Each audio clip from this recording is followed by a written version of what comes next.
오늘 우리에게 주시는 하나님의 말씀 시편 23편입니다. 여호와는 나의 목자시니 내게 부족함이 없으리로다. 그가 나를 푸른 풀밭에 누이시며 쉴 만한 물가로 인도하시는도다. 내 영혼을 소생시키시고 자기 이름을 위하여 의의 길로 인도하시는도다. 내가 사망의 음침한 골짜기로 다닐지라도 해를 두려워하지 않을 것은 주께서 나와 함께 하심이라. 주의 지팡이와 막대기가 나를 안위하시나이다. 주께서 내 원수의 목전에서 내게 상을 차려주시고 기름을 내 머리에 부으셨으니 내 잔이 넘치나이다. 내 평생의 선하심과 인자하심이 반드시 나를 따르리니 내가 여호와의 집에 영원히 살리로다. 하나님의 말씀입니다. 사랑하는 성도 여러분, 오늘 우리가 하나님의 말씀을 함께 나눌 때에 우리 성령님께서 주시는 위로와 은혜가 저와 여러분의 심령 속에 충만하기를 간절히 소망합니다. 말씀을 들을 때에 우리의 속 심령이 깨닫게 하고 살아나고 능력 있는 그리스도인으로 될 수 있는 은혜가 이 말씀 나눔을 통하여, 이 말씀 선포를 통하여 있기를 간절히 소망합니다. 오늘 저와 여러분들이 묵상한 시편 23편의 말씀은 우리가 너무나도 잘 아는 내용입니다. 신앙생활을 하지 않는 사람들이라도 적어도 이 시편 23편은 그의 인생 중에 여러 번 듣게 될 만큼 너무나 잘 알려져 있는 시입니다.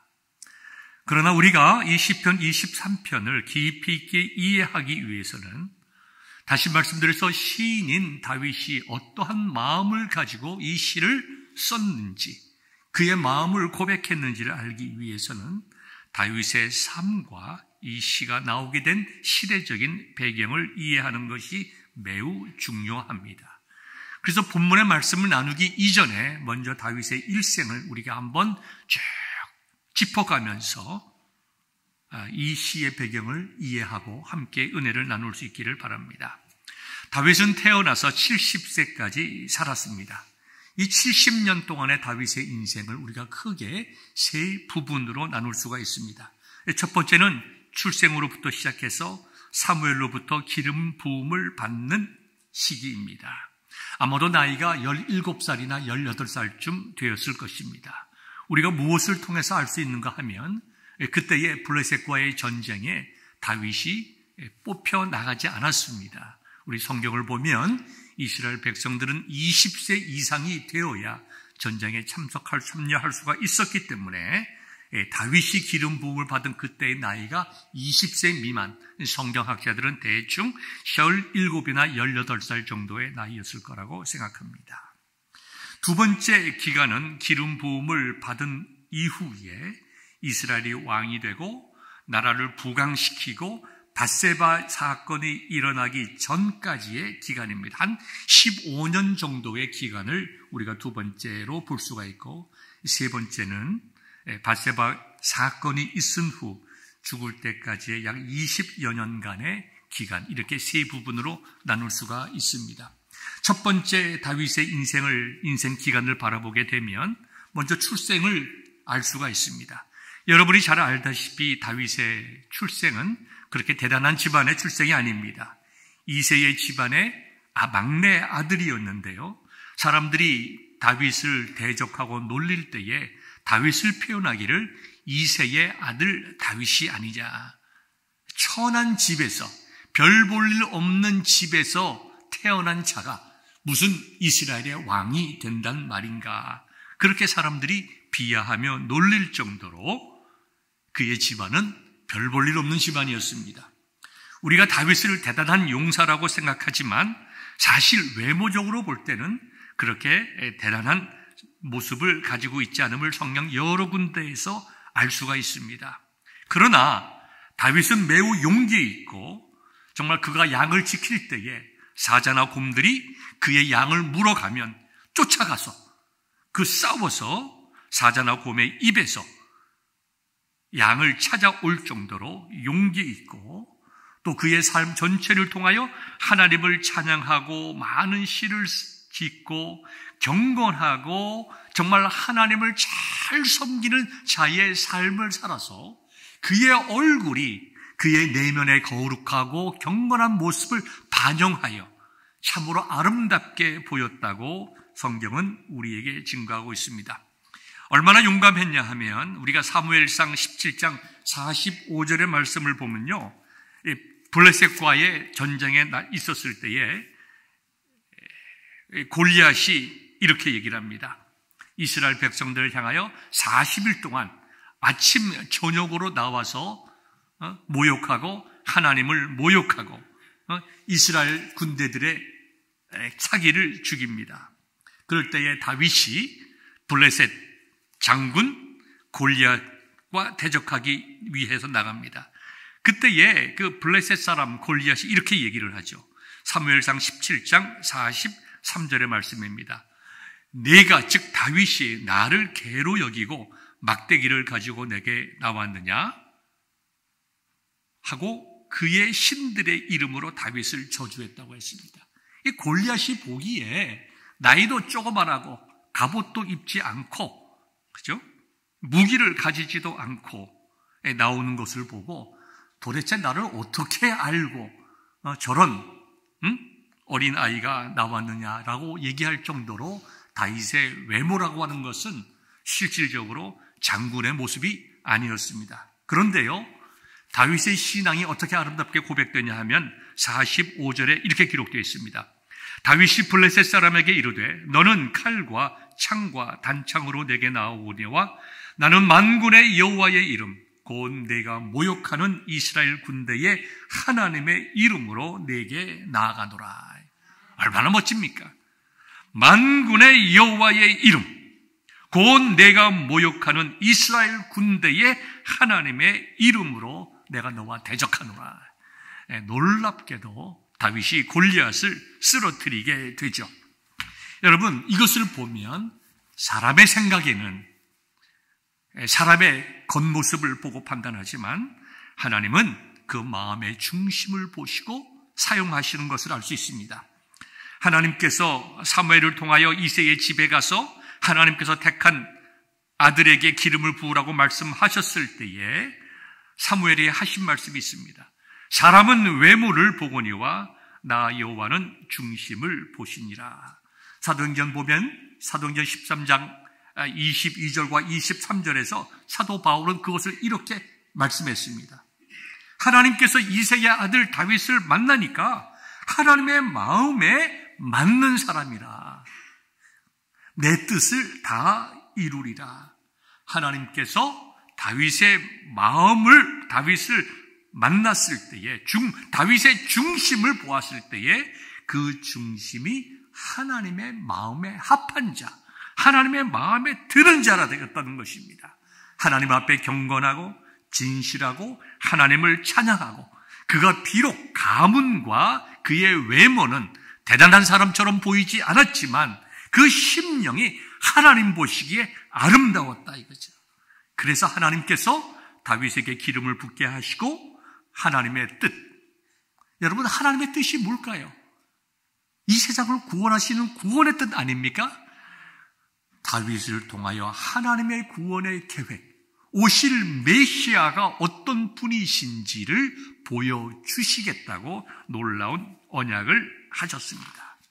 이렇게 해서 다윗은 앞으로 오실 메시아 예수님의 모형이 되었습니다. 이것은 우리에게 참 위로와 은혜가 돼요. 하나님께서 외모를 보지 아니하시고 마음의 중심을 보신다라고 하는 것은 오늘을 살아가는 우리들에게도 참 위로가 되고 가능성을 보여줍니다.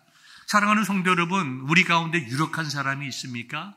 우리 가운데 많이 가지고 많이 배우고 탁월한 지위에 오른 사람이 있습니까? 만약에 하나님께서 그런 사람들을 통해서만 하나님의 일을 하신다고 하면은 우리는 하나님 앞에 쓸모가 있는 사람이 못 됩니다. 그러나 하나님께서는 그 마음의 중심을 보시는 것처럼 저와 여러분들의 마음이 하나님 앞에 경건하고 진실하고 바르게 서 있을 때에 하나님을 찬양하고 경외하는 삶이 저와 여러분에게 있을 때에 하나님은 우리를 통하여 하나님의 뜻을 이루어 가시는데, 우리를 통하여 우리 가정을 회복시키시고 저와 여러분들을 자녀들에게 귀한 영적인 영향력을 끼치게 하시고 세상을 향하여 빛과 소금의 역할을 감당하게 하셔서 하나님께 영광을 돌리게 하실 뿐만 아니라 우리의 삶을 통해서 많은 열매를 맺게 하신다는 것입니다. 정말 다윗에게 내 마음에 합한 자라고 하신 하나님의 말씀이 오늘을 살아가는 저와 여러분들에게 주시는 하나님의 말씀 되기를 주님의 이름으로 축원합니다. 두 번째로는, 다윗의 삶의 두 번째로는 사울과의 관계를 통해서 우리가 많이 알 수가 있습니다. 다윗은 사울의 사위였습니다. 그러나 사울이 다윗을 그렇게 죽이려고 할 때에 다윗은 사울 앞에서 첫 번째 겸손했습니다. 사울 왕이여, 나는 정말 벼룩 같은 자입니다. 우리 집안은 사울 왕의 집안과 비교해 볼 때야 감히 비교조차 할 수 없는, 나는 외모나 모든 가진 것이나 모든 것을 볼 때에 감히 당신의 사위가 될 만한 아무런 자격이 없는 사람입니다. 하나님께서 마음의 중심에 합한 자라고 했음에도 불구하고 다윗은 선하지 못한 사울 왕 앞에 겸손했습니다. 그 이유는 하나님께서 사울을 왕으로 세우셨다는 하나님의 주권에 대한 순종이 있었기 때문입니다. 그는 온유했습니다. 그리고 그는 원수를 원수로 갚지 아니하고 불쌍히 여기고 용서했어요. 다윗은 두 번씩이나 사울을 죽일 수 있는 기회가 있었음에도 불구하고 하나님께서 세우신 종이므로 그는 그렇게 하지 않겠다고 했습니다. 그리고 그는 하나님 앞에서 정말 기도하며 찬양하며 하나님께서 나의 구주 되심을 인정하는 삶을 살았습니다. 이렇게 다윗의 온 겸손과 온유와 오래 참음과 용서는 앞으로 오실 메시아가 어떤 분으로 오시는지, 겸손하고 온유와 오래 참음, 누구의 성품입니까? 우리 예수님의 성품입니다. 다윗이 사울을 두 번이나 죽일 수 있었음에도 불구하고 그렇게 하지 아니하고 도리어 첫 번째 기회에서 사울의 겉옷자락을 자른 것에 대해서 마음이 찔려하고, 사람들이 지금 정말 사울을 죽이는 것이 하나님께 뜻을 이루어 드리는 것이라고 많은 얘기를 했겠지만 사람들의 말을 듣지 아니하고 하나님의 주권을 믿었습니다. 이것은 정말 예수님께서 저와 여러분들의 죄를 용서하기 위하여 이 땅에 오셔서 겸손하고 오래 참으시고 온유하심으로 하나님의 나라의 복음을 증거하시고 십자가에 죽으셨지만 하나님께서 그를 살리신 것을 다윗의 삶을 통해서 우리에게 보여주십니다. 다윗 역시 사울을 살리기 위해서 자기가 죽음의 길을 갔지만 하나님께서 다윗을 버리지 아니하시고 살려서 왕으로 세우신 것, 곧 부활하신 예수 그리스도의 왕 되심을 우리들에게 보여주셨다는 것입니다. 저는 우리 아이들에게 종종 신앙적인 이야기를 합니다. 저희 아이들에게 이런 얘기를 했어요. 너희들이 신앙생활을 하다 보면 교회 안에서 어려운 일이 있을 것이다. 이민 교회란 것이 어려움이 많기 때문에 너희들이 신앙생활 하는 동안에 교회에 어려움이 많이 있을 것이다. 그러나 너희들은 내가 꼭 이야기한다. 목회자에 대해서 조심해라. 목회자에 대해서 인색하게 하지 말고 목회자에 대해서 선대하라. 비록 목회자가 잘못한 일이 있다고 하더라도 너는 목회자를 해야 하는 일에 앞장서지 마라. 세상에서 아무리 악한 자라도 그 악한 자를 변호하는 변호사가 있는 것과 같이 너는 비록 목사가 잘못했다 하더라도 그것이 진리의 문제가 아니라고 하면 너는 목사를 변호하는 자리에 서라. 너와 아니라도, 너희들이 아니라도 교회가 어렵고 목회자가 잘못했던 안 했던 교회가 어려울 때에 교회를 분란시키고 목회자를 어렵게 하는 사람들이 반드시 너희 아니라도 교회 안에 많이 있다. 그러나 너희들은 그러한 자리에 서지 말아라. 이건 아빠가 너희들에게 주는 유언과 같은 것이다. 정 너희들이 교회 다니기가 힘들면 너희들이 교회를 떠나더라도 교회의 목회자를 해야 하는 일은 하지 말라. 여러분, 제가 목사니까 저한테 대적하지 말라고 이런 말씀하는 것 아닙니다. 오늘 하나님의 말씀이 우리에게 주는 원리예요. 다윗이 사울을 두 번째 죽이지 기회가 있어서 죽이지 않았습니다. 그때에 그의 신하가 이 이야기를 하죠. 아비새가 얘기를 합니다. 내가 대신하겠습니다. 열심히 특심합니다. 그럴 때에 다윗이 이렇게 얘기를 해요. 그가 때가 되면 죽을 것이다. 아니면 하나님께서 그를 전적에서 죽게 할 것이다. 다윗이 좋은 게 거라고 이렇게 얘기하는 건 아니에요. 다윗은 하나님의 공의를 믿었습니다. 아무런 죽일 죄가 없는 다윗 자기를 향해서 지금 죽이려고 군대를 몰고 오는 거 보고 있습니다. 그런데 다윗은 이렇게 얘기합니다. 하나님께서 하실 일이다. 결국 하나님의 때가 되니까 사울은 자기가 지은 모든 죄에 대해서 회개할 기회도 없이 그런 전쟁에서 죽고 맙니다. 이건 인간적인 불쌍히 여김을 뛰어넘어서 하나님의 절대적인 주권을 믿고 그 주권을 그의 삶을 통해서 실천하는 것입니다. 얼마나 놀라운 일인지 몰라요?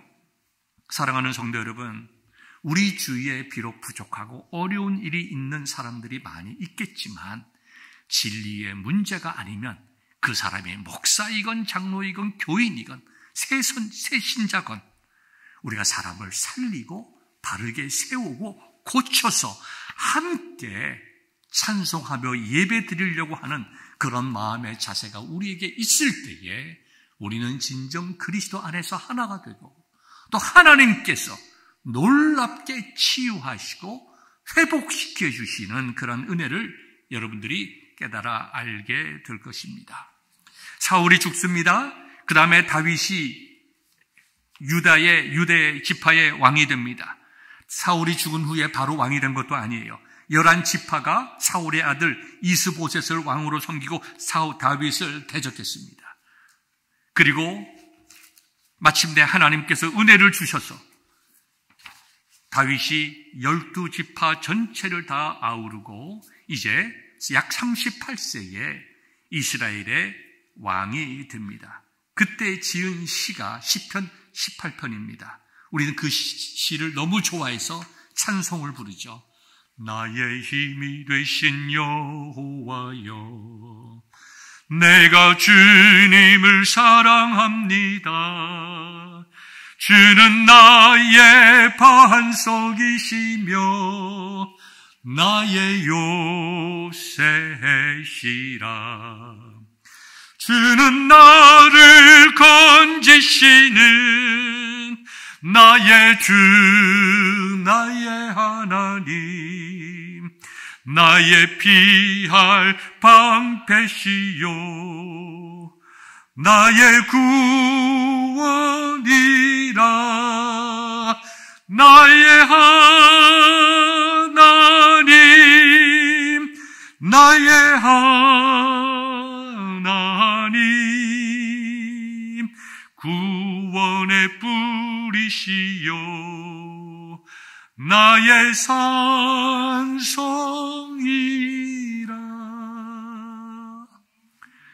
그렇게 다윗은 사울을 죽일 기회가 많이 있었음에도 불구하고 그를 대적하지 아니하고 하나님의 주권을 믿고 하나님 앞에 엎드려 기도했을 때에 때가 되니 하나님께서 그를 이스라엘의 2대 왕으로서 세워주셨다는 것입니다. 이때로부터 다윗의 정말 부흥기가 있습니다. 첫 번째 다윗은 헤브론에서 수도를 예루살렘으로 옮긴 즉시 여호와의 언약궤 법궤를 예루살렘으로 옮깁니다. 사울은요 40년 동안 왕위에 있으면서 하나님의 법궤에 대해서 관심이 없었어요. 무슨 말이에요? 하나님과 동행하는 삶에 대해서 관심이 없었다는 거예요. 하나님께 예배드리는 일에 대해서 그 마음의 중심이 없었다는 거예요. 그러다 그 마음의 중심에 하나님을 경외하고 사랑하는 마음을 있었던 다윗은 그가 수도를 정하자마자 그 수도의 중심에 하나님의 법궤를 아비나답의 집에서 가지고 오게 됩니다. 이때에 다윗은 많은 찬양대를 이끌고 정말 하나님을 찬양합니다. 특별히 다윗은 이 하나님의 법궤를 옮긴 이후에 정말 제사와 예배의 부흥기를 이룹니다. 특별히 다윗은 그가 시인이며 찬양을 좋아했던 것처럼 찬양대를 세우는데요. 288명의 전문 찬양인들을 세우고 다윗 말년에 가서는 레위인 찬양대원 수가 4,000명이었다고 했어요. 찬양대원이 4,000명에다가 지금으로 말하면 솔리스트, 전문 찬양인들이 288명이 있었다는 거예요. 얼마나 놀라운 일입니까? 이처럼 다윗은 하나님 중심의 삶을 살았어요. 하나님께 예배드리는 일에 최선을 다했어요. 하나님께 찬양하는 일에 그가 땅을 넓히고 제사를 모으고 자신을 위해서 어떤 대단한 일을 하는 것보다 하나님을 예배하고 찬양하는 일에 열심을 냈다는 거예요. 이게 다윗의 특징이고 다윗의 믿음의 행실입니다. 그랬더니 하나님께서 복을 주셔서 블레셋을 비롯해서 이스라엘의 위협적인 존재들을 물리치게 하시고 나라의 기강을 확립시키시고 부흥의 초석을 다지게 되었다. 얼마나 참 놀라운 은혜와 복입니까? 그런데요, 너무 안타까운 것은 다윗의 전성기가 여기서 끝난다는 것입니다. 다윗이 40대 중후반이 되었을 때에 밧세바 간음 사건이 일어납니다. 이스라엘이 암몬과 전쟁을 할 때였습니다. 왕들이 출전할 때, 즉 다시 말해서 다윗 왕이 전쟁에 나가야 될 때입니다. 나가야만 했습니다. 그런데 모든 것이 평안하고 정말 내가 나가지 않아도 우리가 전쟁에서 이길 수 있다는 생각 때문에 다윗은 출전하지 아니하고 자신의 궁에 머물러 있고 어떤 일이 있었는지 모르겠지만 하루 종일 잠을 자고 저녁 시간대쯤 돼서 일어나서 다윗 옥상을 거닐다가 목욕하는 밧세바를 보게 됩니다. 그의 눈에 대단히 아름답게 보였던 모양입니다. 누구냐? 사람을 보내서 저 여인이 누구냐 알아보게 합니다. 그랬더니 그 전령이 이렇게 얘기를 해요. 그는 엘리암의 딸이고 햇사람 우리아의 아내 밧세바가 아닙니까? 이미 왕께서 아는 사람입니다. 이 얘기를 하는 거예요. 여러분, 엘리암의 딸입니다. 그 다음에 우리아의 아내인데요. 이 우리아와 엘리암은 어떤 사람이냐 하면 다윗의 뛰어난 장군들입니다. 다윗이요, 사무엘하 23장을 보게 되면 다윗의 뛰어난 장군들, 충성된 장군 37명의 이름을 기록을 했습니다. 대단하죠? 근데 그 37명 중에 밧세바의 아버지 엘리암의 이름이 기록되어 있고 그 다음에 남편 우리아의 이름이 기록되어 있습니다. 이렇게 밧세바는 다윗에게 충성을 다하는 장군의 가족의 딸이었습니다. 그리고 아내였습니다. 그리고 전령은 이렇게 얘기를 하죠. 이미 다윗 왕께서 잘 아는 여인입니다. 가정의 여인입니다. 그런데요, 다윗은 또 사람을 보내서 그 여인을 데리고 와서 자기의 여자로 만들고 말았습니다. 어떤 사람들은 사람들의 흥미를 얻기 위해서 밧세바가 다윗을 유혹하려고 했던 점을 부각시킵니다. 도대체 어떻게 어디서 목욕을 했듯이 다윗 왕이 보게 한단 말인가? 여러분, 그것은 사람의 흥미를 끄는 이야기지 성경은 우리들에게 그러한 내용을 주지 않습니다. 밧세바가 목욕한 것은 생리가 끝났기 때문에 그 시대에 있었던 부정한 기간이 끝난 정화의 예식, 정결 예식으로서 바세바가 목욕을 한 것입니다. 바세바가 임신을 하게 되던 소식을 듣습니다. 그리고 계획을 세웁니다. 우리아를 전쟁터에서 불러들여서 바세바와 자도록 합니다. 우리아는 내가 그럴 수 없습니다. 우리들의 군사들이 전쟁에 나가서 제대로 먹지도 못하고 입지도 못하고 자지도 못하고 정말 생명을 잃고 있는데 내가 어떻게 내가 집에 가서 내 아내와 같이 잠을 잘 수 있습니까? 나는 그렇게 할 수 없습니다. 우리아가 거부합니다. 그랬더니 비밀스럽게 정말 명령을 보내서 최전선에 내보내서 암몬 사람의 칼에 죽게 만들었습니다. 이와 같은 죄를 지었지만 하나님께서는 그것을 넘어가지 아니하시고 나단 선지자를 통해서 강하게 다윗의 죄를 지적합니다. 다윗의 죄악은요, 크게 두 가지로 압축됩니다. 첫 번째, 다른 사람, 특별히 자기에게 충성스러운 장군들의 가족의 아내를 자기가 취해서 간음했고 자기 손에는 직접 피를 묻히지는 않았지만 우리아를 죽게 만들었다는 것입니다. 그래서 사무엘하 12장 7절부터 15절의 말씀을 보면 나단과 다윗의 대화가 나옵니다. 나단이 이렇게 얘기를 해요. 하나님께서 너를 보호하시고 사울의 손에 건지시고 왕이 되게 하시지 않았느냐. 그리고 너희에게 좋은 것들을 주시고 아내들도 주시지 않았느냐. 여러분, 다윗의 아내와 첩이 많이 있었습니다. 그리고 그것이 부족할 것 같았으면, 다시 말해서 아내가 더 필요하면 하나님께서 더 주었을 것 아니냐. 그런데 네가 어찌하여 하나님의 말씀을 없이 여기고 여호와의 말씀을 없이 여기고 나보기에 악을 행하였느냐. 내가 칼로 햇사람 우리아를 치되 암몬 자손의 칼로 죽이고 그의 아내를 빼앗아 내 아내로 삼았도다. 내가 나를 없이 여기고 햇사람 우리아의 아내를 빼앗아 내 아내로 삼았은즉 칼이 내 집에서 영원토록 떠나지 아니하리라. 얼마나 놀랍고 무서운 말씀을 하고 있습니까? 내가 너와 내 집에 재앙을 일으키고 내가 내 눈앞에서 내 아내를 빼앗아 내 이웃들에게 주리니 그 사람들이 내 아내들과 더불어 백주에 동침하리라. 너는 은밀히 행하였으나 나는 온 이스라엘 앞에서 백주에 이 일을 행하리라. 얼마나 무서운 말씀을 지금 나단 선지자를 통해서 하고 있습니까? 다윗이 참 감사하게도 나단 앞에서 자기가 회개합니다. 자기 잘못을 인정합니다. 내가 여호와께 범죄하였습니다. 내가 죄인입니다. 내가 하나님 앞에 회개합니다. 다윗의 이 회개의 시가 우리 시편에 여러 군데 나와 있잖아요. 정말 눈물로 침상을 적시듯이 다윗이 진실한 회개를 하게 됩니다. 나단이 다윗에게 말하죠. 여호와께서 당신의 죄를 사하셨나니 당신은 죽지 않겠지만 당신이 저지른 죄에 대한 하나님의 진노는 당신이 받아야 할 것입니다. 이와 같이 무섭게 얘기를 합니다.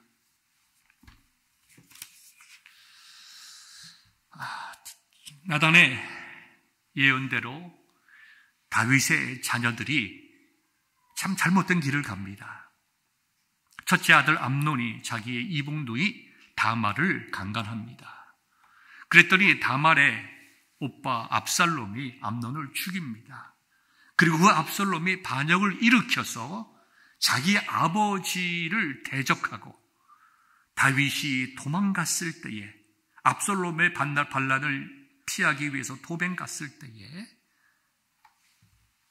아히도벨이라고 하는 책사의 말을 듣고 성 지붕에 천막을 치고 다윗의 자기 아버지의 여인들, 즉 다윗의 아내들을, 첩들을 욕보입니다.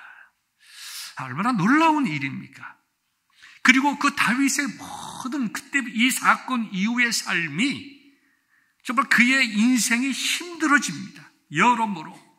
여러분, 이 사건을 일반 사람들이 몰랐을까요? 다윗이 우리아를 죽이고 그 아내 밧세바를 취한 사건을, 이 정말 있을 수 없는 일들, 충신을 죽이고 그 아내를 빼앗은 일들을 사람들이 몰랐을까요? 다윗의 아들들이 몰랐을까요? 저는 성경의 정황을 보면 다 아는 거예요. 다 알고 있지만 다윗이 왕이기에 말 못하고 살아갔죠. 그리고 그들의 마음의 중심 속에는 과거 다윗이 사울을 죽일 수 있었지만 죽이지 아니하고 하나님을 두려워했던 그때도 온 백성들이, 정말 장군들이 다윗의 그 정말 뛰어난 신앙과 인품을 보고 따라갔지만, 그 고생하면서도 따라갔지만, 다윗이 우리아의 아내 밧세바를 범하는 것을 보고 다 마음을 돌리는 거예요. 다윗을 떠나지는 않았지만 다윗에 대한 영적 권위를 인정하지 아니하고 다윗의 리더십을 인정하지 아니하고, 그래서 요압 장군도 다윗의 명령을 어겨서 압살롬을 죽이고요. 특별히 압살롬이 반란을 일으켰을 때에 다윗의 책사가 있습니다. 다윗의 뭐라고 얘기해요? 카운슬러. 아주 오른팔과 같은 사람이 있었는데요. 그가 아히도벨이었어요. 이 아히도벨은 사무엘하 16장 23절을 보면 아히도벨이 베푸는 계략은 사람이 하나님께 물어서 받은 말씀과 같이 생각을 했다고 했어요. 얼마나 뛰어난 지략가고 묘락가인지 그 아히도벨이 이야기라면 하나님의 말씀과 같이 생각했다는 거예요. 그런데 이렇게 다윗의 어려운 시절 다윗과 함께했던 이 아히도벨이 다윗을 배반하고 압살롬이 반역을 일으켰을 때에 압살롬 편에 붙었다 이거죠. 그리고 압살롬에게 뭐라고 얘기하냐 하면, 그 당시에 고대 근동에 있었던 것처럼 전쟁을 해서 이기게 되면 적군의 아내를 자기의 아내로 취하는 것처럼 이렇게 하십시오. 그렇게 해야 만약에 나중에 압살롬과 다윗이 화해를 하게 되면 압살롬 편에 있던 장군들이 자기 생명을 두려워할 테니까 완전히 부자지간에 연을 완전히 끊는, 정말 있을 수 없는 폐역의 일을 시키는 거예요, 지금. 그래서 이 압살롬이 아히도벨의 말을 듣고 다윗의 후궁들을 백주대낮에 범했단 말이죠. 나단이 사무엘 하에서 이야기한 것처럼 12절에 너는 은밀히 행하였으나 나는 온 이스라엘 앞에서 백주의 이 일을 행하리라. 그 하나님의 말씀대로 그와 같이 다윗이 그대로 당했다는 것입니다. 그런데 여러분들, 이 아히도벨이 누군지 아세요? 이 아히도벨이 밧세바의 할아버지입니다. 밧세바의 할아버지. 그러니까 다윗이 우리아의 아내 밧세바를 빼앗아서 자기의 아내로 삼고 4명의 아들을 낳았지만 밧세바가 과연 그 마음을 다윗에게 주었겠는가? 다윗을 진실로 사랑했겠는가? 다윗이 밧세바로부터 진실로 사랑을 얻었겠는가? 그렇게 생각이 들지 않았습니다. 왜냐하면 진실로 밧세바가 다윗을 사랑했다면 밧세바의 할아버지인 이 아히도벨이 그와 같은 다윗을 배반하는 일을 했겠어요? 그리고 아히도벨이 다윗이 했던 것과 같이 압살롬에게 다윗의 후궁들을 취하게 하는 것을 보면 아마도 밧세바는 그의 마음속 깊은 상처를 안고 살았던 것 같아요. 자기 남편을 죽인 원수의 아내가 된 그 여인이 뭐가 행복하겠어요? 그러니 다윗은 강제로 그 여인을 빼앗았지만 그의 마음까지는 빼앗지 못했다 하는 것을 우리는 알 수가 있습니다. 얼마나 불쌍합니까? 다윗이 얼마나 불쌍하고 우리의 아내 밧세바가 얼마나 불쌍한 인생을 살아갑니까? 다윗의 범죄로 말미암아 많은 사람들이 고통 속에서 살았다 이거죠. 그 압살롬의 반란이 일어나서 다윗이 신발도 신지 못하고 도망가서 정말 언제 반란군에게 잡혀 죽을지 11지파의 모든 지파들이 거의 대부분의 이스라엘 백성들이 압살롬 편에 섰다는 거예요. 압살롬이 반란을 일으켰을 때 소수가 아니라 11지파의 무리들이 거의 모든 백성들의 마음이 다윗을 떠나서 압살롬 편에 섰다고 하는 것은 이스라엘 백성들이 다윗을 어떻게 보았냐 이거죠. 여러분, 우리는 다윗의 참 어두운 면을 지금 지나가고 있는 것입니다. 영적인 리더십도 잊어버리고 사람들이 볼 때에도 남의 아내를 취해서 충신을 정말 죽이고 그 아내를 취한 사람. 저런 사람이 왕이라니 말은 못하지만 그리고 다윗이 그 도망갈 때에 따라갔던 그 다윗의 그 사람들 정말 얼마나 민망했겠어요. 그리고 다윗의 아들 압살롬이 다윗의 후궁을 범하는 사실들을 들었을 때 얼마나 민망했어요. 정말 우리 왕 다윗이 옛날에 그 일만 하지 않았다면 이와 같은 부끄러운 일을 당하지 않았을 텐데 다들 말은 못하지만 민망해서 고개를 들 수 없는 상황 속에 있었다. 이럴 때에 지은 시가 시편 23편이라는 것입니다. 여러분, 배경을 이해하시겠습니까? 얼마나 부끄럽고 얼마나 민망하고 고개를 들 수가 없고 신하들 앞에서 부끄럽기 짝이 없는 그와 같은 상황 속에서 다윗은 놀랍게도 여호와는 나의 목자시니 내게 부족함이 없으리로다. 얼마나 부족함이 많이 있었겠어요. 왜 그는 여호와는 나의 목자시니 내게 부족함이 없으리라고 고백했을까요? 그는 하나님의 절대적인 주권을 믿었기 때문입니다. 하나님께서 나를 부르시고 택하시고 왕으로 삼으시고 나의 왕위를 견고케 하신다고 했으니 하나님께서 신실하셔서 나의 지금 이 모든 고통과 고난을 하나님께서 용서하시고 나를 다시 한번 세워주실 것이다 라고 하는 믿음이 있는 거예요. 이 시를 쓰기 전에 다윗은 하나님 앞에 깊은 회개를 했던 사람입니다. 회개에 대한 용서에 대한 확신, 하나님의 인도하심에 대한 확신이 바로 다윗의 시편 23편의 1절의 고백이라는 것입니다. 여호와는 나의 목자시니 나에게 부족함이 없으리로다. 그가 나를 푸른 풀밭에 누이시며 쉴 만한 물가로 인도하시는도다. 내 영혼을 소생시키시고 자기 이름을 위하여 하나님께서 나를 부르시고 택하시고 이와 같은 일을 만드셨으니 하나님께서 하나님 앞에 회개하는 나를 받으시고 의롭게 용서하시고 나를 새로운 길로 인도하여 주실 것이다. 회복에 대한 확신의 고백이 있었다는 것입니다. 사랑하는 성도 여러분, 우리가 인생을 살아가면서 어려운 일들이 많이 있습니다. 우리가 완벽한 사람들이 아니에요. 그러나 하나님께서 기뻐하시는 것이 무엇인가?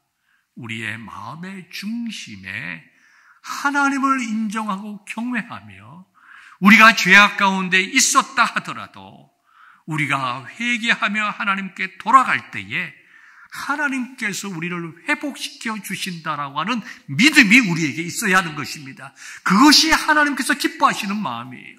그것이 다윗의 고백이었고 이 시간 저와 여러분들의 고백이 될 수 있기를 바랍니다.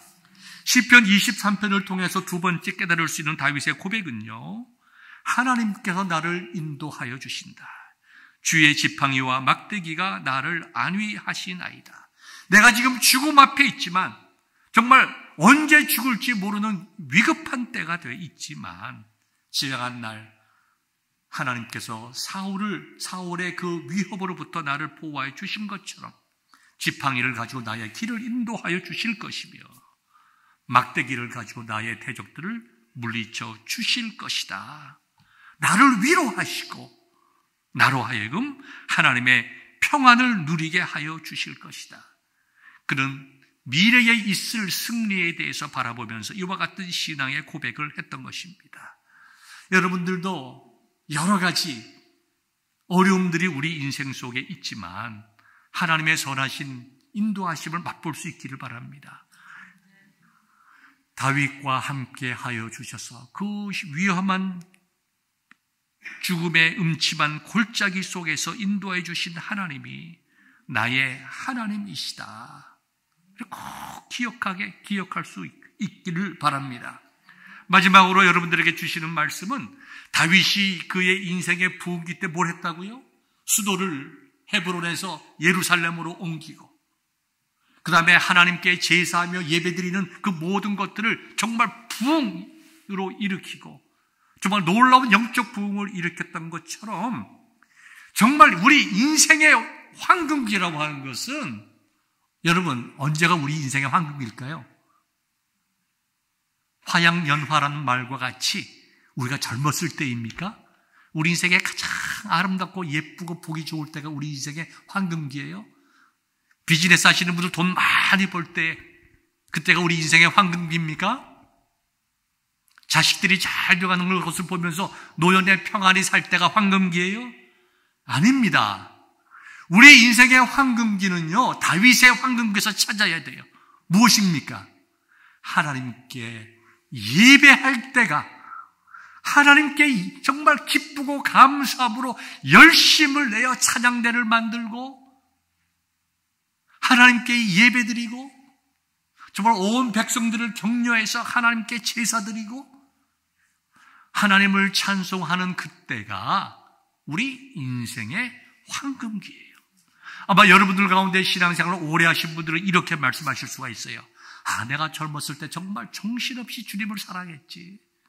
아침부터 나서 저녁 늦게까지 주님의 교회를 섬기고 전도하고 신방하고 교인들 이렇게 차로 이렇게 나르고 여러분 그때는 좀 고생스러웠지만 그때가 우리 인생의 황금기, 신앙의 황금기가 여러분의 인생의 황금기 되시길 믿으시기를 바랍니다. 성경이 우리에게 말씀하고 있는 거예요. 지금 다윗은 고난 속에 있었지만 궁극적으로 하나님께서 나의 원수의 손에서 우리를 건져주시고 나에게 은혜와 복을 주시고 정말 내 자리 넘치도록 복 주실 것입니다. 그래서 마지막에 6절에 뭐라고 말씀하셨어요? 내 평생의 선하심과 인자하심이 반드시 나를 따르리니 내가 여호와의 집에 영원히 살리로다. 지금 1절에 대한 고백이죠. 여호와는 나의 목자가 되심으로 그래서 나를 인도하실 것이므로 나는 내 삶의 중심을 하나님의 집에 둘 것이다. 하나님 중심으로 살고 하나님 찬양하며 살 것이다. 여러분 이것이 인생의 가장 아름다운 황금기입니다. 이와 같은 믿음의 고백, 다윗의 믿음의 고백이 오늘을 살아가는 저와 여러분들의 신앙의 고백 될 수 있기를 주님의 이름으로 축원합니다. 기도하겠습니다.